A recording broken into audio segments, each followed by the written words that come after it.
बिस्मिल्लाहिर्रहमानिर्रहीम। आज हम चैप्टर 11 स्टार्ट करेंगे और इसी एक वीडियो लेक्चर में ये चैप्टर 11 कंप्लीट होगा। ये आपके बेसिकली जो कोर्स के 2 लेक्चर्स को कवर करेगा। ये चैप्टर आपका बेस कर रहा है ऑप एम्प एप्लीकेशंस पे। इसकी आउटलाइन जो है वो है हम सबसे पहले कांस्टेंट गेन मल्टीप्लायर देखेंगे एप्लीकेशंस में ऑप एम्प्स की। उसके बाद वोल्टेज समर का सर्किट देखेंगे, उसी के अंदर फर्दर हम वोल्टेज सब्ट्रैक्टर भी देख लेंगे। फिर एक वोल्टेज बफर, बड़ा यूज़फुल सर्किट है, ये देखेंगे।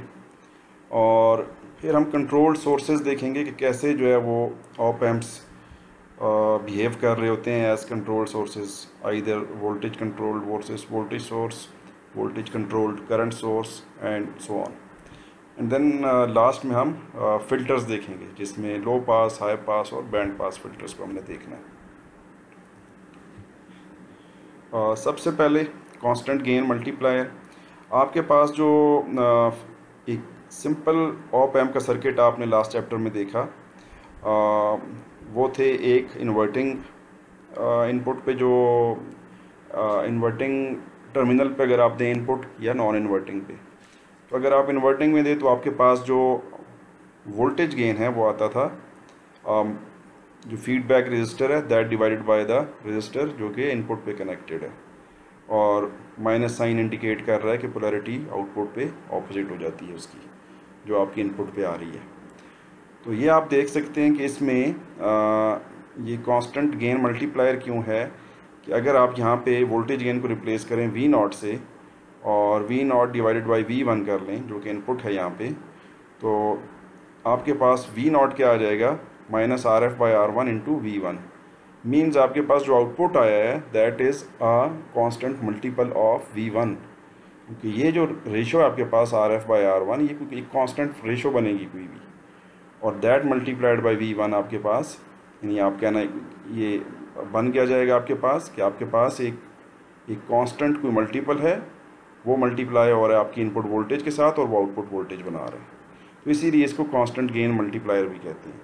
तो अगर आप इसकी वैल्यू जो है, इस जो कांस्टेंट जो गेन है, इसकी वैल्यू चेंज करना चाहेंगे तो ऑब्वियसली आपको RF और R1 की वैल्यू उसको चेंज करेंगे, या इसको मैनिपुलेट करेंगे आप इन वैल्यूज़ को, तो आप डिफरेंट जो है वो फैक्टर्स ले सकते हैं।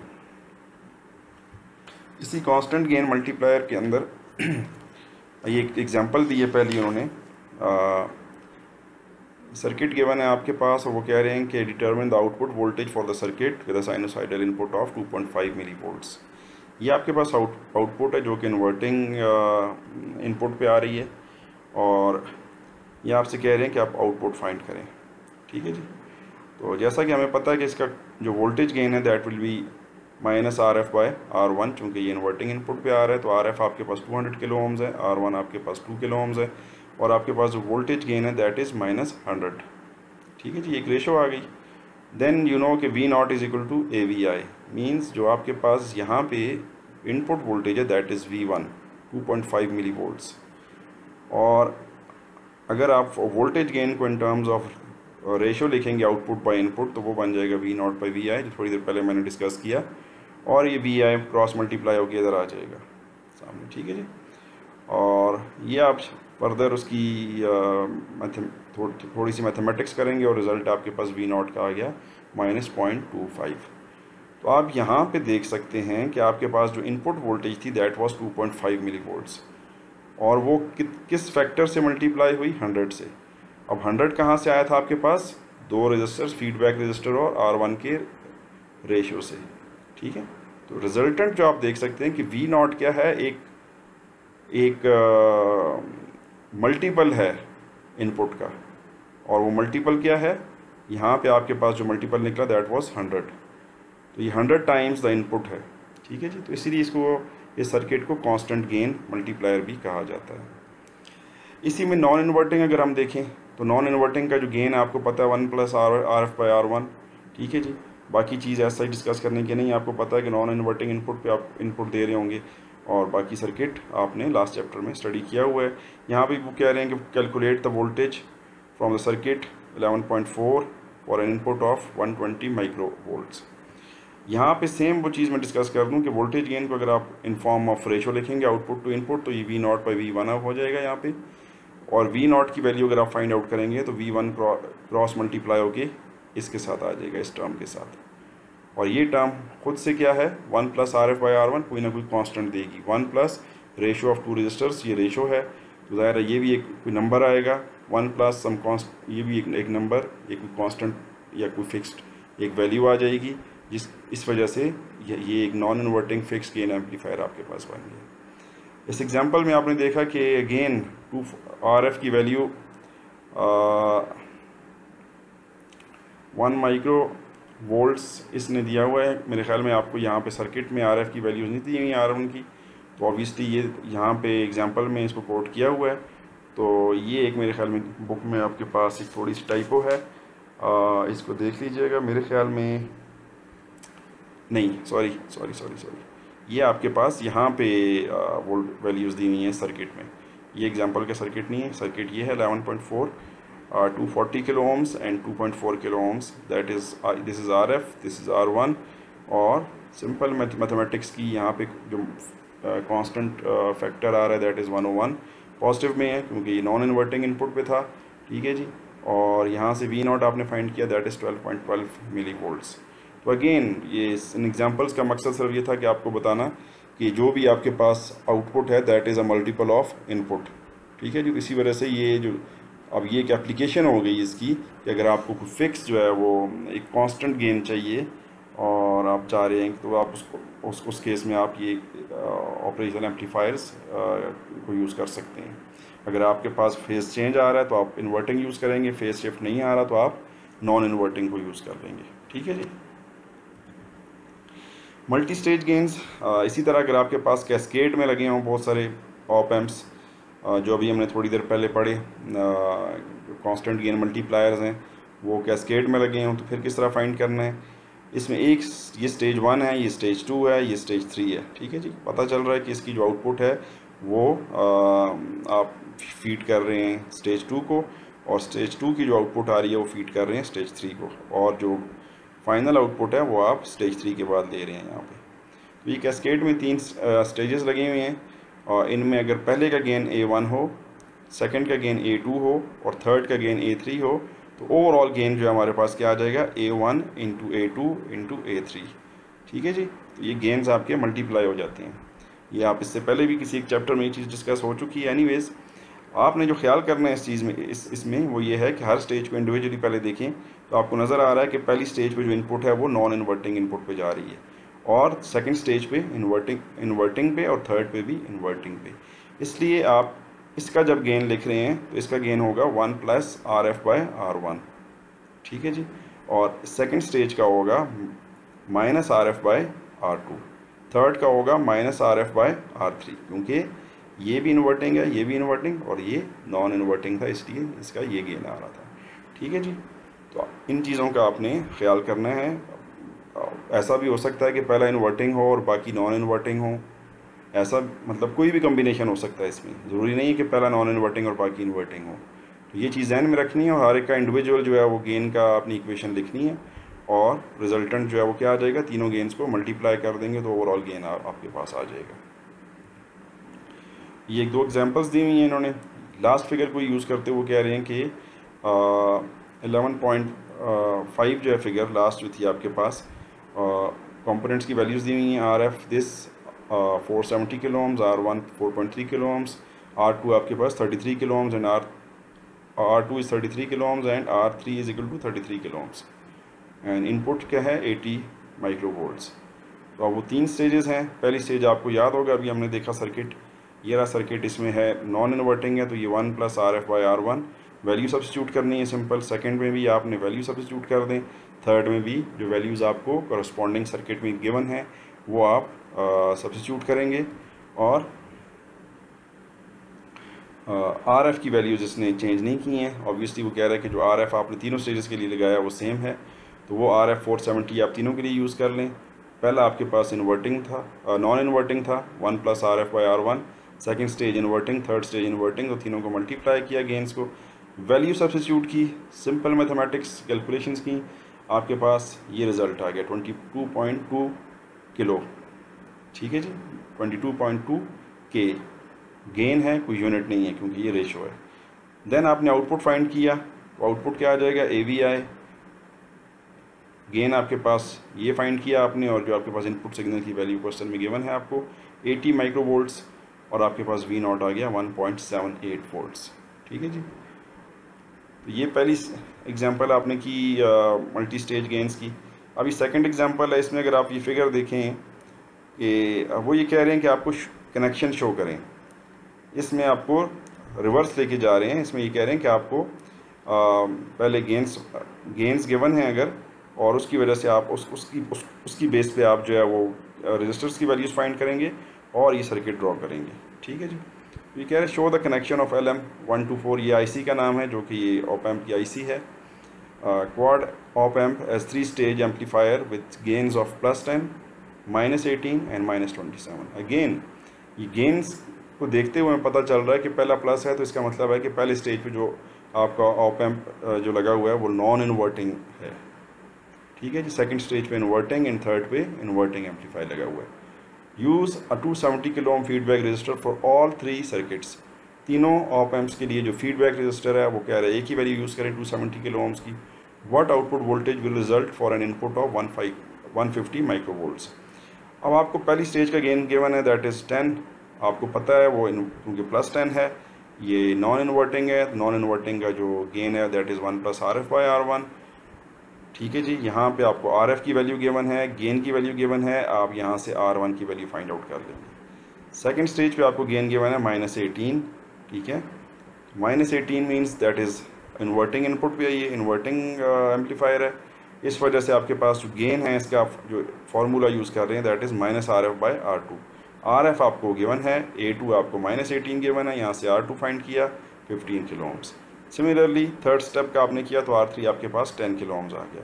अब आपके पास R1, R2, R3 तीनों रजिस्टर्स फाइंड आउट आपने कर लिए हैं। RF आपको गिवन थे। ठीक है। आपको ये भी पता था कि पहले स्टेज पे आपने जो इनपुट पहले स्टेज पे नॉन इन्वर्टिंग टर्मिनल पे देनी है, एंड देन अगले दोनों स्टेजेस पे इन्वर्टिंग है। ठीक है जी। ये वैल्यू आपको क्वेश्चन में गिवन थी इनपुट की। ठीक है जी। रिजल्ट जस्ट वो कह रहे हैं लास्ट पार्ट में कि आप V0 भी फाइंड कर लें। तो V0 के लिए आपको पता है कि आपके पास इस स्टेज का गेन है, इस स्टेज का गेन है, इस स्टेज का गेन है। अगर आप तीनों स्टेजेस को के गेन्स को अगर आप मल्टीप्लाई कर लें तो आपके पास ओवरऑल गेन आ जाएगा, और अगर आप ओवरऑल गेन को मल्टीप्लाई कर लें इनपुट वोल्टेज से तो आपके पास आउटपुट वोल्टेज आ जाएगी, जो कि यही काम इसने यहाँ पे किया, A1 × A2 × A3 और × V1। ये V1 बेसिकली इधर नीचे था। ओवरऑल गेन क्योंकि आपके पास A है, A = V0/V1, तो वो आपने यहाँ पे क्रॉस मल्टीप्लाई किया और सिंपल वैल्यू सब्स्टिट्यूट करके आप रिजल्ट पे पहुँच गए। ये एक और एग्जांपल है। इसमें कैस्केड करने के बजाय ये स्टेजेस जो हैं वो ऐसे नहीं लगे कि जिसमें आप जो है वो एक की इनपुट दूसरे को फीड कर रहे हो, एक की आउटपुट जो है वो दूसरे की इनपुट को फीड कर रहे हो। इसमें आप देख सकते हैं कि एक इनपुट है वो एक स्टेज के जो है वो इन्वर्टिंग पे, दूसरे के भी इन्वर्टिंग पे और तीसरे की भी इन्वर्टिंग टर्मिनल पे जा रही है। ठीक है जी। फीडबैक तीनों के 500 किलो ओम्स हैं। ठीक है। और सिर्फ जो डिफरेंस है वो क्या है, R1 की वैल्यूज़ में। यहाँ पे इसके जो स्टेज 1 का इनपुट पे रजिस्टर लगा है that is 50 kilo ohms, second का 25 और थर्ड का 10 किलो ओम्स। और इसी रजिस्टर्स की इन्हीं रजिस्टर्स की वजह से आपके पास आउटपुट पे जो गेन है उसकी वजह से चेंज आ रहा है। ठीक है जी। क्वेश्चन पढ़ लेते हैं। Show the connection of 3 op amp stages using this to produce या to provide outputs that are 10, 20 and 50 times larger than the input. Use a feedback resistor of 500 kilo ohms in all stages. अच्छा जी। Question यही था कि आपने ये find out करने थे। ठीक है जी। आपने जो रजिस्टर्स हैं, चूँकि वो कह रहे हैं कि आपके पास फीडबैक रजिस्टर आपको गिवन है, आपको गेन्स गिवन है। अगर आपको गेन गिवन है, ठीक है, गेन गिवन है, आपको फीडबैक रजिस्टर और गेन गिवन है, तो आपके पास एक अननोन रह गया था जो कि रजिस्टर था इनपुट पे। ठीक है जी। पहले स्टेज पे जो इनपुट रजिस्टर है उसको R1 कह दिया, सेकंड पे R2 और थर्ड पे R3। तो बेसिकली एक ही चीज़ अननोन रह गई थी और इसी को आप मैनिपुलेट कर सकते हैं। अब आप इनको तो छेड़ नहीं सकते। ये गिवन है क्वेश्चन में कि 500 किलो ओम्स जो है वो फीडबैक रजिस्टर है। आपको गेन्स उसने बता दिए हैं कि 10, 20 एंड 50 होना चाहिए। ठीक है जी। और 50 ये उसने नहीं जिक्र किया। देखिए इसके साइन नहीं शो किया हुआ है। इसने यहाँ पे जस्ट ये मेंशन किया कि 10 टाइम्स, 20 टाइम्स एंड 50 टाइम्स। तो ये जस्ट उसका एक मैग्नीट्यूड आपको शो किया हुआ है। इसका मतलब है कि अभी उसने मेंशन नहीं किया कि यहाँ पे आप कौन सा इन्वर्टिंग या नॉन इन्वर्टिंग यूज़ करें। ठीक है जी। तो यहाँ पे आप फिर तीनों ने आपने क्या किया कि आपने तीनों के लिए इन्वर्टिंग एम्पलीफायर्स यूज़ कर लिए हैं। ठीक है, आपको साइन से इसलिए आपने इसको कंसिडर नहीं किया कि यहाँ पे गेन्स देते हुए उन्होंने साइंस मेंशन नहीं किए थे। ठीक है, और साइंस भी मेंशन नहीं किए और प्लस यहाँ पे ऐसा कुछ नहीं लिखा कि उसकी पोलैरिटी चेंज हो या ना हो। अब आपके पास एक ही अननोन रह जाता था कि हर स्टेज पे जो इनपुट रजिस्टर है उसको अगर आप चेंज करें, क्योंकि आपके पास स्टेज 1 की अगर मैं बात करूं तो A1 = RF/R1 था। RF आपके गिवन है क्वेश्चन में, A1 गिवन है, तो R1 को चेंज करके ही आप जो है वो उसका गेन जो है वो डिसाइड कर सकते थे। क्योंकि यहाँ पे यही अननोन है, इसको आप इक्वेशन में सब्स्टिट्यूट करें, 50 किलो ओम्स आ गया। सिमिलरली R2 और R3 के लिए करेंगे, ये तीनों आ गए और बहुत सिंपल सा था, आपने सब्स्टिट्यूट किया और सर्किट ड्रॉ कर लिया। नेक्स्ट जो एप्लीकेशन है इसकी है वोल्टेज समिंग। ये ऑप एम्प्स यूज़ होते हैं वोल्टेज समिंग के लिए भी। जैसे आपके पास ये एक सर्किट है समिंग एम्पलीफायर का, आप देखें तो अगर इनको मैं इस वक्त जस्ट इसको मैं इग्नोर करता हूँ, बाकी सर्किट अगर आप देखें ये सारा इन तीनों को इग्नोर करके, तो आपको ये बिल्कुल वही लगेगा जिससे पहले आपने इन्वर्टिंग एम्पलीफायर पढ़ा है। ठीक है जी, तो इन्वर्टिंग एम्पलीफायर, अच्छा ये भी जो है ये वोल्टेज समिंग जो है ये आप अचीव कर रहे हैं इन्वर्टिंग एम्पलीफायर के थ्रू इस केस में। ठीक है, और ये आपने लास्ट चैप्टर में पढ़ भी लिया, इसकी डिराइव भी की, इसके लिए इक्वेशंस आपको पता है। यहाँ पे वर्चुअल ग्राउंड हो जाएगा, और जब आप यहाँ पे V1 फाइंड करेंगे सुपरपोजिशन के थ्रू, दोनों को बाकी दोनों को ज़ीरो करेंगे, V1 के लिए जब आप V0 की वैल्यू फाइंड करेंगे तो वो आपके पास आ जाएगी RF/R1 इंटू V1। सिमिलरली आप V1 और V3 को आप जो है वो ज़ीरो कर लेंगे और V2 को कंसिडर करते हुए V0 फाइंड करेंगे तो आपके पास ये रिज़ल्ट आ जाएगा। और सिमिलरली अगर आप पहली दो वोल्टेजेस को ज़ीरो करेंगे सुपरपोजिशन यूज़ करते हुए और सिर्फ V3 को रखेंगे तो आपके पास ये आ जाएगा। ठीक है जी, और इन तीनों को अगर आप सुपरपोजिशन नहीं भी यूज़ करें, जो लास्ट चैप्टर में जिस तरह आपने डिराइव किया, अगर आप वो भी कर रहे हैं तो आपके पास ये रिज़ल्ट जो है वो ये आ जाएंगे -RF/R1 into V1, -RF/R2 into V2, -RF/R3 into V3। Minus आपने कॉमन ले लिया, आपके पास ये सारे टर्म्स जो हैं वो अंदर आपने पॉजिटिव साइन के साथ लिख लिए। अब यहाँ पे आप देख सकते हैं कि वोल्टेज V1 के साथ जो क्वांटिटी है दैट इज़ RF/R1, V2 के साथ RF/R2, V3 के साथ RF/R3।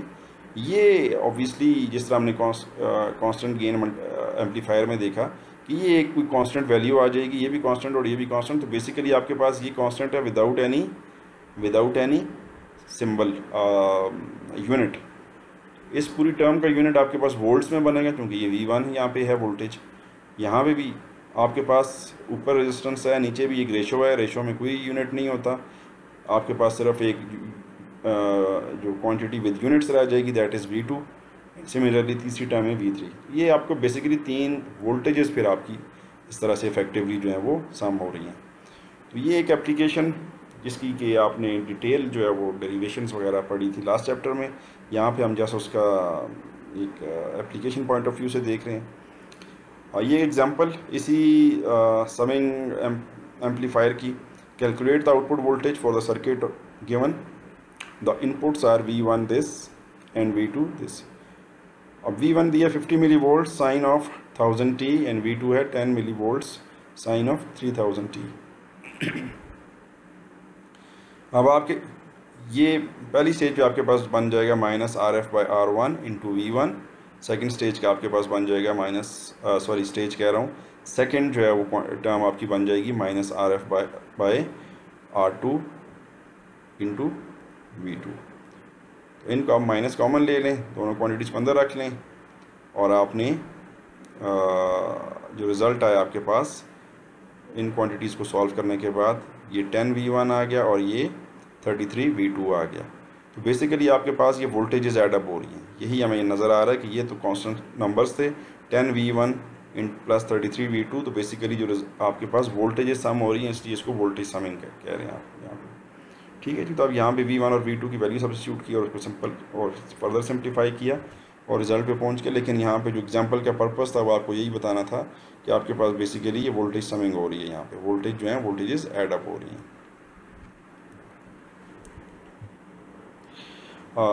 इसी तरह ये ऑप एम्प्स यूज़ हो सकते हैं फॉर सब्ट्रैक्शन ऑफ सिग्नल्स। अभी थोड़ी देर पहले आपने देखा कि ऐड अप हो रहे हैं, ये सब्ट्रैक्शन के लिए भी यूज़ हो सकते हैं। ये एक सर्किट दिया हुआ है आपको, और भी सर्किट्स पॉसिबल हैं।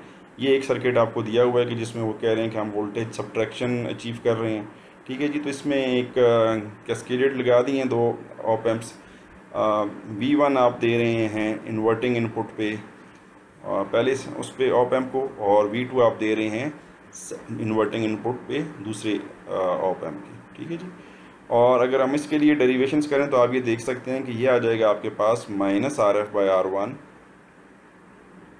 इंटू V1 इस स्टेज का, यहाँ तक -RF/R1 इंटू V1।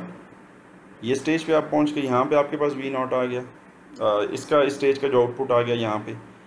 अब इस स्टेज से ये V0 हम लिखना चाह रहे हैं तो ये आ जाएगा -RF/R3 इंटू जो आपके पास क्वांटिटी यहाँ पे आ गई थी इस पिछली स्टेज की, और वो क्या थी -RF/R1 इंटू V1 ये। ठीक है जी, यानी यहाँ पे एक वोल्टेज बन गई ना, ये क्या है -RF/R1 इंटू V1, ये एक 2 रेजिस्टर्स आपस में उनकी रेशो है और ये V1 है, तो यहाँ पे कोई वोल्टेज आ जाएगी आपके पास।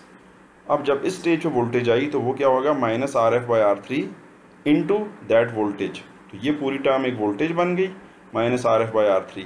ठीक है जी, ये एक टर्म आपने लिख ली। सेकंड टर्म आप लिख रहे हैं -RF/R2 इंटू V2, ये आ गया। ठीक है जी, तो माइनस कॉमन जब लिया बाहर तो आपके पास ये प्लस हो गई ये क्वांटिटी। ठीक है जी, और इसके साथ जो एक माइनस था वो भी यहाँ पे बाहर आ गया। ठीक है जी, इसमें चूँकि 2 माइनस थे, एक -RF/R3 था, एक -RF/R1 था, तो एक माइनस आपने बाहर ले गए कॉन्स्टेंट के लिए। ठीक है जी, अब अगर आप इसको फर्दर जो है वो दोबारा से ये क्या कर रहे हैं कि आपके लिए रीअरेंज कर रहे हैं इसको। ठीक है जी, तो आपके पास ये माइनस साइन इधर बाहर आ गया, ये पॉजिटिव है, ये नेगेटिव हो जाएगा, माइनस कॉमन ही रखा बाहर। RF/R2 into V2 -RF/R3 into RF/R1 into V1, ये सारे को माइनस साइन बाहर ले गए इधर इस तरह और रीअरेंज कर दिए। तो यहाँ पे अगर हम देखें तो ये एक रेशो है, ये पूरी क्वांटिटी भी एक रेशो है, तो इफेक्टिवली आपको क्या नज़र आ रहा है यहाँ पे कि V2 माइनस V1, तो बेसिकली वोल्टेज सब्ट्रैक्शन हो रही है यहाँ पे। तो ये एक वोल्टेज सब्ट्रैक्शन का सर्किट आपने देखा ऑप एम्प्स को यूज़ करते हुए।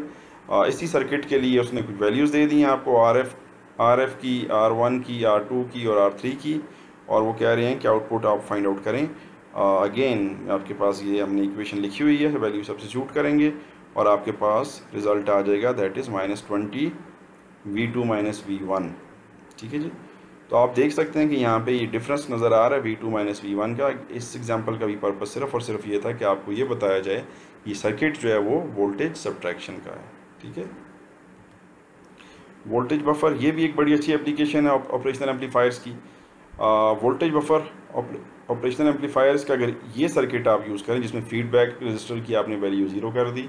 ठीक है जी, बेसिकली आपने इन्वर्टिंग के साथ उसको शॉर्ट कर दिया और नॉन इन्वर्टिंग पे आपने इनपुट दे दी, तो आपके पास जो आउटपुट है वो सेम जो इनपुट पे आ रहा है वो आउटपुट पे शो हो जाएगा।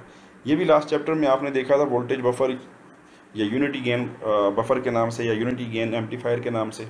ठीक है जी, यूनिटी गेन इसलिए कि इसमें जो गेन है वो क्या बनेगा V0 पर V1 अगर आप करें तो 1 आ जाएगा। ठीक है, तो इसमें एक सिंपल तरीन सर्किट तो ये है कि आपको बफरिंग करनी है, जस्ट जो इनपुट पे है उसको आउटपुट पे लेके आना है। इसका एक यूज़ ये हो सकता है कि जैसे आपके पास डिजिटल सर्किट्स में बाज़ औक़ात आपके पास एक क्वांटिटी आपके पास है और आप चाह रहे हैं कि कुछ सर्किट की कुछ और पोर्शंस में जो कैलकुलेशंस हो रही हैं उनका वेट किया जाए। ठीक है, और जब वो रिज़ल्ट्स आएँ तो उनके साथ हमारा जो करंट रिज़ल्ट है ये यूज़ हो। उसके लिए सर्किट में तो क्लॉक्स पे चलते हैं, बाकी सर्किट अपने रिजल्ट्स जो है वो 1 स्टेप या 2 स्टेप या 4 स्टेप्स लेट उसके रिजल्ट्स आएंगे। तो आपका ये रिज़ल्ट तब तक हो सकता है कि ये चेंज हो जाए किसी भी वजह से, क्योंकि आपने इसको स्टेजेस गुजरी हैं पीछे से, हर साइकिल के साथ नई इनपुट का नया रिजल्ट आ रहा है। तो आप क्या कर रहे होंगे कि उसको बफरिंग के थ्रू, यानी आप ये सर्किट अगर आप यूज़ करें तो एक स्टेज आपने इस तरह गुजार ली, एक और लगाएंगे, एक स्टेज और गुजार लेंगे, इस तरह साइकिल्स आप गुजारते जाएंगे। और आप जो सर्किट के बाकी जो पोर्शन से आपको रिजल्ट्स आने हैं और उस पर अगर आप इसके साथ उसको कैलकुलेशंस में यूज़ करना है तो आप इस तरह का एक बफर सर्किट यूज़ कर सकते हैं। इसी की एक और सर्किट की एक और टाइप दी है, जिसमें टाइप क्या है, दो आपने डिफरेंट यूज़ किए हैं, एक ही आपने इनपुट फीड की है दोनों को, और आप दोनों आउटपुट्स पे सेम रिज़ल्ट आप ले रहे हैं। इसका पर्पस क्या है, इसका क्या यूज़ हो सकता है? इसका यूज़ ये है कि अगर आप इन केस इस पहले स्टेज के साथ कोई लोड रजिस्टर लगा रहे हैं या लोड लगा रहे हैं, तो आप इस जो ये V1 है इसके साथ आप चाह रहे थे कि इसको मैं आप सेव भी रखें, कि आपने इसको फर्दर कहीं यूज़ करना है, जैसे कि अभी थोड़ी देर पहले मैंने डिस्कस किया था कि अगर आपको ये इसका रिज़ल्ट चाहिए फर्दर किसी और स्टेज के लिए तो आप उसको बफरिंग करते हैं। तो वही कि अगर लेट से यहाँ पे मैंने बफरिंग कर ली और पहले स्टेज पे आपने इसको यूज़ करना था कहीं, तो हमने इसको एक सेपरेट कर लिया, यानी एक इनपुट इस पे दी, इसकी आउटपुट को यूज़ कर लिया, और एक यहाँ पे, और इसके आउटपुट को हमने बफरिंग के थ्रू नेक्स्ट स्टेज तक पहुँचा दिया। ठीक है जी। अब आते हैं कंट्रोल्ड सोर्सेज पे। कंट्रोल्ड सोर्सेज में आपके पास हमने देखा था कि जो कंट्रोल्ड सोर्सेज हैं 4 कैटेगरीज हो सकती हैं पॉसिबल। एक कैटेगरी है voltage controlled voltage source, voltage controlled current source, फिर है करंट कंट्रोल्ड करंट सोर्स और करंट कंट्रोल्ड वोल्टेज सोर्स। ये 4 पॉसिबल कैटेगरीज थी। तो वन बाय वन सारों को देखते हैं। पहली है वोल्टेज कंट्रोल्ड वोल्टेज सोर्स। हम ये देखते हैं कि हमारे पास अगर वोल्टेज कंट्रोल्ड वोल्टेज सोर्स हो तो वो इस फॉर्म में होगी कि आपके पास एक इनपुट वोल्टेज है, ठीक है, और आउटपुट वोल्टेज उस इनपुट वोल्टेज पे डिपेंडेंट है। ठीक है, यहाँ पे सिंबल में भी वो जो है वो डायमंड शेप जो है वो बॉक्स यूज़ कर सकता था क्योंकि डिपेंडेंट सोर्स है। एनीवेज हमें पता है कि ये डिपेंडेंट सोर्स है क्योंकि डिपेंड कर रही है इनपुट वोल्टेज पे। आप देख सकते हैं कि इसकी वैल्यू, इस सोर्स की वैल्यू यहाँ पे लिखी हुई है KV1, मीन्स एक मल्टीपल है किसका, इनपुट वोल्टेज का। तो अगर आप इनपुट वोल्टेज को चेंज करेंगे तो इस डिपेंडेंट सोर्स की यहाँ पे वैल्यू भी चेंज हो जाएगी, और यही आपके पास आउटपुट है। तो आपके पास वोल्टेज कंट्रोल्ड वोल्टेज सोर्स में आपके पास जो आउटपुट वोल्टेज है दैट इज़ डिपेंडेंट, या आप सिंपल ये कह सकते हैं कि कोई एक वोल्टेज है that is dependent on another voltage in the circuit. तो इस केस में यहाँ पे तो खैर वो बता रहे हैं कि आउटपुट वोल्टेज डिपेंडेंट है इनपुट वोल्टेज पे। ठीक है, हम इस फॉर्म में हम देखना चाह रहे हैं क्या हमें ऑपरेशनल एम्पलीफायर कोई इस तरह की चीज़ प्रोवाइड करता है। बिल्कुल करता है जी। आपने देखा कि आपके पास गेन आता है इन्वर्टिंग एम्पलीफायर का -RF/R1 इंटू V1 -RF/R1, और अगर आप गेन को लिखें V0/V1 की फॉर्म में तो V1 आपका मल्टीप्लाई हो गया इधर, ये आपके पास एक कांस्टेंट टर्म आ गई RF/R1, उसका K लिख लिया एंड V1 उसी तरह लिख लिया। आपका जो ये पूरी क्वांटिटी थी माइनस साइन के साथ उसने उसको K ले लिया। ठीक है जी। तो V0 = KV1। तो ये एग्जैक्टली वही फॉर्म आ गई जो आपने यहाँ पे देखी थी। इसका मतलब है कि हम ऑप एम्प को यूज़ कर सकते हैं इसके लिए। सिमिलरली अगर आपके पास नॉन इन्वर्टिंग भी था तो उस केस में भी आपके पास 1 + RF/R1 यहाँ पे आ जाएगा इंटू V1 होगा, और वो 1 + RF/R1 पूरी एक कांस्टेंट टर्म थी वो K हो जाएगा, और K इंटू V1। तो ये भी एक किस्म का आपके पास जो आउटपुट है वो डिपेंडेंट है जी किस पे, इनपुट पे। यहाँ पे भी आउटपुट डिपेंडेंट है इनपुट पे। तो ये दोनों जो हैं इन्वर्टिंग और नॉन इन्वर्टिंग जो हमने सर्किट्स ऑप एम्प्स देखे, ये दोनों के दोनों हमें हमारे लिए वोल्टेज कंट्रोल वोल्टेज सोर्स की तरह बिहेव कर रहे हैं, तो हम इसको यूज़ कर सकते हैं। फिर आते हैं वोल्टेज कंट्रोल्ड करंट सोर्स पे। ठीक है जी। वोल्टेज कंट्रोल्ड करंट सोर्स में आप देखें कि आपके पास इनपुट वोल्टेज की वजह से आउटपुट करंट पे फ़र्क पड़ रहा है। ये एक डिपेंडेंट सोर्स है करंट सोर्स, और इसकी वैल्यू डिपेंड कर रही है वोल्टेज V1 पे, यानी KV1 वैल्यू है इसकी। यहाँ पे कुछ स्टूडेंट्स कंफ्यूज होते हैं, ये बेसिकली बच्चे ये वोल्टेज नहीं है। KV1 मीन्स सिंपल, K एक कांस्टेंट है, V1 एक वोल्टेज है और उसकी वैल्यू है। दोनों को मल्टीप्लाई करें, जो नंबर आएगा that is the value of current of this dependent source. ठीक है, तो इसकी फॉर्म हमें क्या चाहिए, आई नॉट इज इक्वल टू के वी वन। क्या हमें ऑप एम्प ये फॉर्म देता है? बिल्कुल जी, देखते हैं। आपके पास ये वी नॉट है, तो यहाँ पे आपके पास आई नॉट फ्लो हो रहा है, ये आई वन है, वी वन के साथ आई वन ये फ्लो हो रहा है, ठीक है, और ये आई नॉट है। अब क्या हमारे अगर हम आई नॉट के लिए इक्वेशन लिखें तो that will be, I not के लिए अगर हम इक्वेशन लिखें तो इस क्या हो जाएगी आपके पास, V one by R one. ठीक है जी। अब ये क्यों, ऐसा क्यों है कि V naught I naught is equal to V one by R one? आपके पास करंट की डायरेक्शन ये रही, ठीक है, यहाँ से आपके पास इस नोड को हम कह रहे हैं कि वर्चुअली ग्राउंड होती है, तो बेसिकली हमारे पास ये पॉइंट ग्राउंडेड है। ठीक है जी। वोल्टेज V1 से R1 के थ्रू ग्राउंड जा रहे हैं और V0 से भी हम RL, ये लोड लिखा हुआ है, बेसिकली RF यहाँ पे लिखना चाहिए था, एनीवेज इसके थ्रू हम यहाँ पे ग्राउंड की तरफ जा रहे हैं। ठीक है जी। तो आई नॉट की वैल्यू आपके पास क्या आ जाती है, आई नॉट इज़ बेसिकली आपके पास V1 बाय R1। अब 1/R1 अगेन आपके पास एक कांस्टेंट टर्म आ जाएगी, 1/R1 को आप K लिख सकते हैं, V1 सेम उसी तरह आ गई, तो आपके पास उस फॉर्म में ही ऑप एम्प भी आपको रिजल्ट दे रहा है जिस फॉर्म में हमें एक constant voltage controlled current source से चाहिए था। ठीक है, next current controlled voltage source को देखते हैं। यहाँ पे आप देख सकते हैं कि एक इनपुट करंट है और उस करंट पे ये voltage source, output voltage dependent source जो है वो डिपेंड कर रही है। ठीक है जी। इसमें हमें ये फॉर्म चाहिए, V naught is equal to K I one. क्या ये फॉर्म हमें मिल रही है? Again I one I not. ठीक है जी। ये आई नॉट बच्चे, ये आई वन जो है ये यहाँ से फ्लो हो रहा है और यहाँ से वर्चुअली ग्राउंड है ये, तो ये इस डायरेक्शन में फ्लो हो रहा है और ये इस नोड में एंटर हो रहा है, ये इस नोड से लीव कर रहा है, तो इसलिए इनके साइंस ऑपोजिट होंगे। ठीक है जी, आई वन और आई नॉट के। तो यहाँ पे हम देख सकते हैं कि आपके पास जो वी नॉट है दैट इज़, वी नॉट की वैल्यू क्या हो जाएगी, that is I naught into R L, और जबकि हमें पता है कि I naught is equal to minus I one, that is why इसको लिख दिया minus I one R L. तो ये आपके पास जो सिंपल फॉर्म में आ गया, R L minus R L को उसने कांस्टेंट ले लिया के आई वन, के आई वन उसी फॉर्म में हमारे पास आ गया। तो इसका मतलब ये है कि करंट कंट्रोल्ड वोल्टेज सोर्स की फॉर्म में भी हम इसको यूज़ कर सकते हैं एक ऑपरेशनल एम्पलीफायर को। और लास्ट है करंट कंट्रोल्ड करंट सोर्स। इसमें इनपुट करंट पे एक आउटपुट करंट डिपेंड कर रहा है, उस आप यहाँ पे देख सकते हैं एक डिपेंडेंट सोर्स जो के आई वन है। ठीक है जी, जिसकी वैल्यू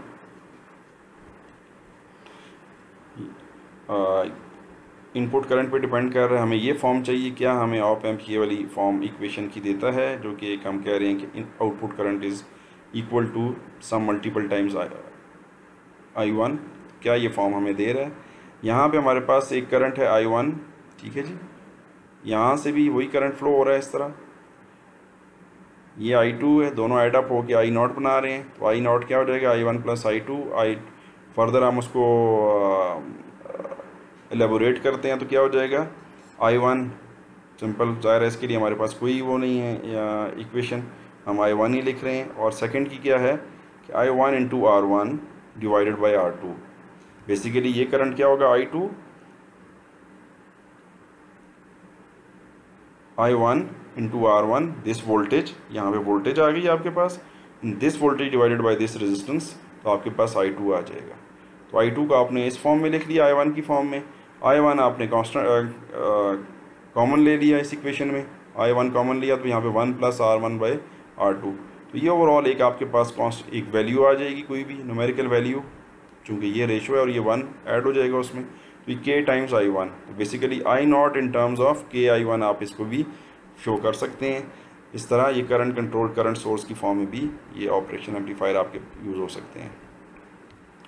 ये एक एग्जांपल दी है, एक सर्किट ये है, एक ही है, ए पार्ट में वो कह रहे हैं कि कैलकुलेट आई एल। ठीक है जी, तो आपके पास ये वो फाइंड करना चाह रहे हैं। हमने अभी थोड़ी देर पहले दोनों किस्म के सर्किट्स को देख लिया था। ठीक है जी, तो I L is equal to V one by R one. ठीक है, वी वन आपको गिवन है, आर वन ये है, यहाँ से ऑब्वियसली यही करंट आ रहा है, ये फ्लो हो रहा है इधर ठीक है। तो ये V1/R1 सिंपल ओम्स लॉ और आपने रिजल्ट फाइंड कर लिया। बी पार्ट में वो कह रहे हैं कि फाइंड V नॉट, और V नॉट इस केस में है आपके पास I not into R1, I not into R1। लेकिन चूंकि I नॉट आपके पास इसके इक्वल है, I1 के इक्वल विद ऑपोजिट डायरेक्शन, चूंकि ये इस नोड में एंटर हो रहा है और ये I नॉट जो है वो इस नोड से लीव कर रहा होगा, इसलिए डायरेक्शंस ऑपोजिट हैं।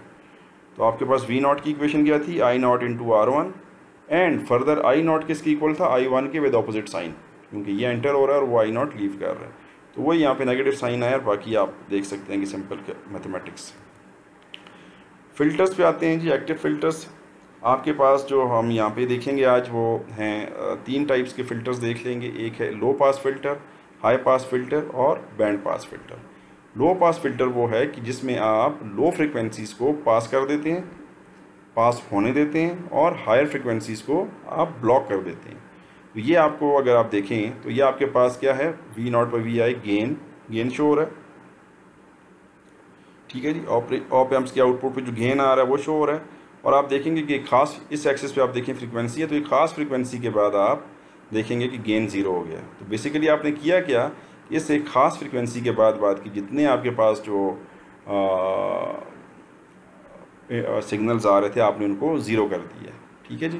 तो ये क्या है कि आपने लो फ्रीक्वेंसीज़ पे जो सिग्नल थे उनको पास किया, हायर फ्रीक्वेंसीज़ को आपने ब्लॉक कर दिया, तो ये आपके पास लो पास फिल्टर बन गया।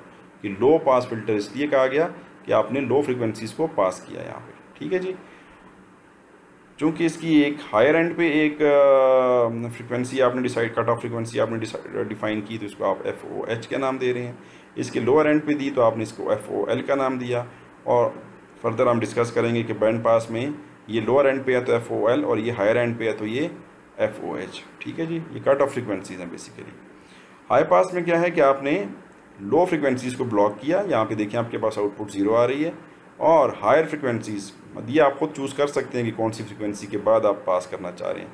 इधर भी सब फिल्टर्स में आप ये खुद अब चूज़ कर सकते हैं, वो हम थोड़ी देर बाद देखेंगे इसको कैसे चूज़ किया जा सकता है, ठीक है जी। तो यह आपने एक मर्ज़ी से कट ऑफ फ्रीक्वेंसी चूज़ की, सर्किट में ज़ाहिर है आपने ऐसे एलिमेंट्स लगाए, ऐसी वैल्यूज़ के कि आपकी मर्ज़ी के मुताबिक फ्रीक्वेंसी आ गई। आपने उसके बाद जो फ्रीक्वेंसीज़ हैं उनको पास किया, उनको जाने दिया, उनको आउटपुट तक पहुंचने दिया, लेकिन आपने उससे पहले की तमाम फ्रीक्वेंसीज़ को ब्लॉक कर दिया। और बैंड पास फ़िल्टर क्या है, आप एक लो पास फ़िल्टर और सीरीज़ में एक हाई पास फ़िल्टर लगा लें तो आपके पास बैंड पास फ़िल्टर बन जाता है, जिसमें आप क्या है कि पहले आपने लो पास फ़िल्टर लगाएं तो आपकी ये सारी जो है वो आउटपुट पे ये चीज़ आ जाएगी इस तरह। जब आप उसके ऊपर ये एम्बेड करेंगे तो आपके पास ये वाला पोर्शन, ये इससे पिछला पोर्शन ये भी ब्लॉक हो जाएगा, तो ये 0 हो जाएगा। तो आपके पास रिजल्टेंट क्या है, बैंड पास। तो आपने क्या किया कि एक लोअर फ्रीक्वेंसी एक हायर फ्रीक्वेंसी के दरमियान की कुछ फ्रीक्वेंसीज़ हैं अपनी मर्ज़ी से आपने चूज़ की, और उसके दरमियान के जितने सिग्नल्स हैं वो आपने पास होने दिए। लो पास फ़िल्टर को देख लेते हैं आप, ठीक है जी। लो पास फ़िल्टर, ये सर्किट आपको गिवन है, आप देख सकते हैं कि आपका जो इनपुट सिग्नल है वो नॉन इन्वर्टिंग टर्मिनल पे ऑप एम्प के अप्लाई हो रहा है, और इसका गेन जो आएगा वो ऑब्वियसली आप देखेंगे 1+ फीडबैक रजिस्टर RF/RG, ये यहाँ पे इसको नाम RG दे दिया है, नॉर्मली आप देखते थे इसको R1 का नाम दिया होता था, ठीक है। तो 1+ RF/RG आपका गेन आ गया इस सर्किट का। ये अब आप यहाँ पे इम्पोर्टेंट चीज़ ये है कि वो ये और अच्छा आपके पास जो है फर्दर इनपुट के साथ एक R1 और नॉन इन्वर्टिंग जो इनपुट टर्मिनल है उसके दरमियान आपने एक कैपेसिटर ग्राउंड कर दिया साथ, ठीक है जी। ये आपका जो RC कम्बिनेशन बन रहा है ये डिसाइड करेगा कि आपकी फ्रीक्वेंसी क्या है, कट ऑफ फ्रीक्वेंसी R1 की और C1 की वैल्यूज़ डिसाइड करेंगी। अब इस केस में हमने कहा कि ये एक लो पास फिल्टर है, तो ऑब्वियसली आपने कट ऑफ फ्रीक्वेंसी डिसाइड की कि इसके बाद की फ्रीक्वेंसीज पास ना हो, इससे पहले की आपने पास की, इसके बाद की ना हो, तो ये हायर एंड आपने देखा उसका, इसलिए FOH = 1/2πR1 × RC, ये आपने इक्वेशन आप इससे यूज़ टू हैं पहले भी, ठीक है। तो ये कट ऑफ फ्रीक्वेंसी किसकी देख ली, इस सर्किट की।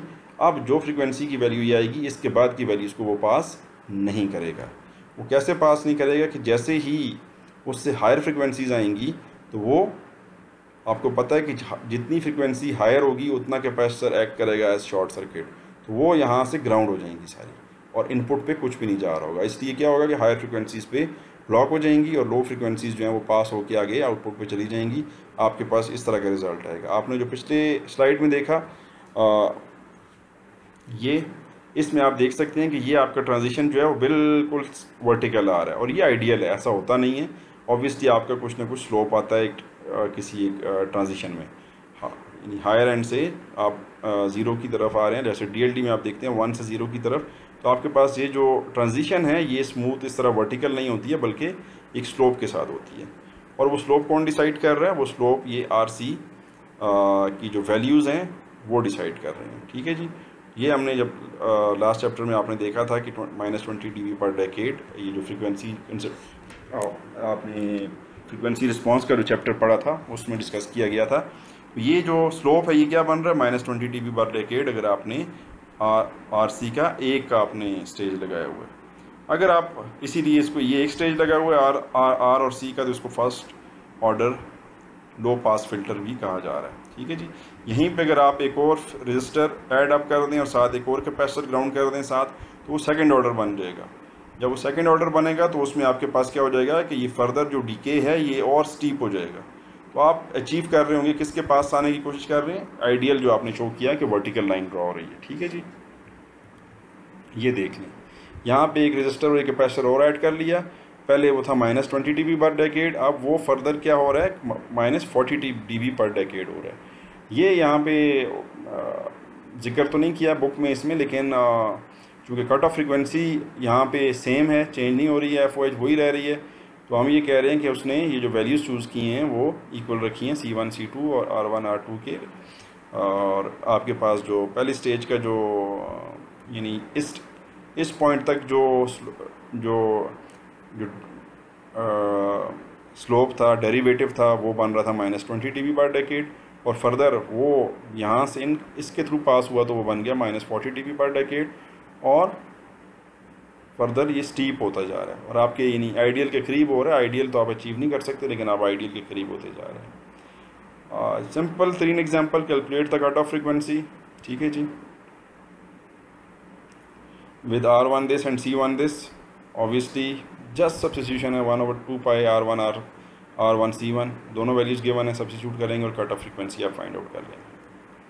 हाई पास फिल्टर है। हाई पास फिल्टर में अब आप देख सकते हैं कि कम्बिनेशन जो R1 C1 का उसी तरह ही है, लेकिन उनकी पोजीशन चेंज हो गई हैं। आपका कैपेसिटर डायरेक्टली आ गया है साथ इनपुट वोल्टेज के और R1 ग्राउंड हो रहा है। ठीक है जी। और अगेन इनपुट जो आप दे रहे हैं नॉन इन्वर्टिंग पे दे रहे हैं। अगेन इसका जो गेन बनेगा 1 + RF/R1 1 + RF/RG, और जो इसकी कट ऑफ फ्रीक्वेंसी है 1/2 pi R1 C1, सेम वही। इसकी पहले ये पार्ट इस फिगर की बात कर रहे हैं अभी हम। ठीक है। इसको कहा गया FOL, मीन्स ये हाई पास फिल्टर है। इसका मतलब है कि किसी एक ख़ास फ्रीक्वेंसी के बाद की फ्रीक्वेंसीज़ को पास करेगा। तो वो जो किसी ख़ास फ्रीक्वेंसी के बाद, जैसे ये है, इसके बाद वाली पास करेगा, तो वो एक लोअर एंड है उसका, तो FOL हमने कह दिया इसको। ठीक है जी। ये नाम आपने दे दिया। इसमें क्या है? ये सेकंड ऑर्डर, ये फर्स्ट ऑर्डर था, ये सेकंड ऑर्डर। इसमें एक R1 C1 का एक कम्बिनेशन और R2 C2 का एक और कम्बिनेशन आपने लगाया, तो ये सेकंड ऑर्डर आपके पास बन गया। इसमें उसने वैल्यूज़ सेम रखी हैं गेन, ताकि आपके पास कट ऑफ फ्रीक्वेंसी का फ़र्क ना पड़े। लेकिन आप ये देख सकते हैं कि यहाँ पे उसके पास अगर सिर्फ एक स्टेज हो तो उसके पास -20 dB पर डेकेड का स्लोप ये आएगा और -40 dB पर डेकेड का स्लोप ये आएगा। ठीक है। तो आप देख सकते हैं कि जितना आपने स्टेज जैसे ही इंक्रीज़ की सेकंड ऑर्डर में, वो ज़्यादा स्टीप है और आइडियल के पास है। ठीक है जी। इसकी एग्जांपल भी एक वो गेन का कह रहे हैं फाइंड करें। अगर आपको वैल्यू सारी गिवन है, गेन आपको पता था 1 + RF/RG, जस्ट वैल्यू सब्स्टिट्यूट की, और सेकंड वो कह रहे हैं कट ऑफ फ्रीक्वेंसी फाइंड करें। ये भी सिंपल इसलिए है कि आपको वैल्यूज़ गिवन है, जस्ट सब्स्टिट्यूट करनी है और रिजल्ट फाइंड आउट कर लेना। लास्ट जो है आपका वो आ जाता है बैंड पास फिल्टर। इसमें आप जो स्टैंडर्ड जो आप यूज़ करते हैं वो है आप एक हाई पास फिल्टर और उसके बाद उसकी जो आउटपुट है वो फीड कर दें एक लो पास फिल्टर को। ठीक है जी। तो ये एक बैंड पास फिल्टर है, उसमें जो पहला पोर्शन है ये इसका हाई पास फिल्टर का सेक्शन है, ये उसका लो पास फिल्टर के सेक्शन है। आप देख सकते हैं कि इसमें जो R और C का कम्बिनेशन है वो इस तरह यूज़ हुआ है कि ये हाई पास फिल्टर बनता है, और इसमें R और C का कम्बिनेशन इस तरह यूज़ हुआ है कि ये लो पास फिल्टर बनता है। तो यहाँ से क्या होगा कि आपके पास एक ख़ास फ्रिक्वेंसी के बाद की तमाम फ्रिक्वेंसीज़ को पास कर दिया जाएगा, और यहाँ तक जो फ्रिक्वेंसीज़ आएंगी वो एक ख़ास लोअर एंड से हायर की तरफ तमाम फ्रिक्वेंसीज़ को पास किया होगा। फिर उसके बाद लो पास लगेगा, मींस वो उसके अपर एंड पे एक बाउंड लगाएगा और आपके पास एक बैंड पास फिल्टर बन जाएगा। ठीक है जी। ये एग्जांपल वो कह रहे हैं कि कट ऑफ फ्रिक्वेंसीज फाइंड करें FOL और FOH। Again C1, C2, R1, R2 की वैल्यूज़ ये मैंने सब्स्टिट्यूट करनी है आपने, और आप रिज़ल्ट पे पहुंच जाएंगे। ठीक है जी। और आज का लेक्चर यही था। Thank you. और इंशाल्लाह अब आपको जो रेगुलर क्लास है उसमें मुलाकात होगी मंडे को। अल्लाह हाफ़िज़।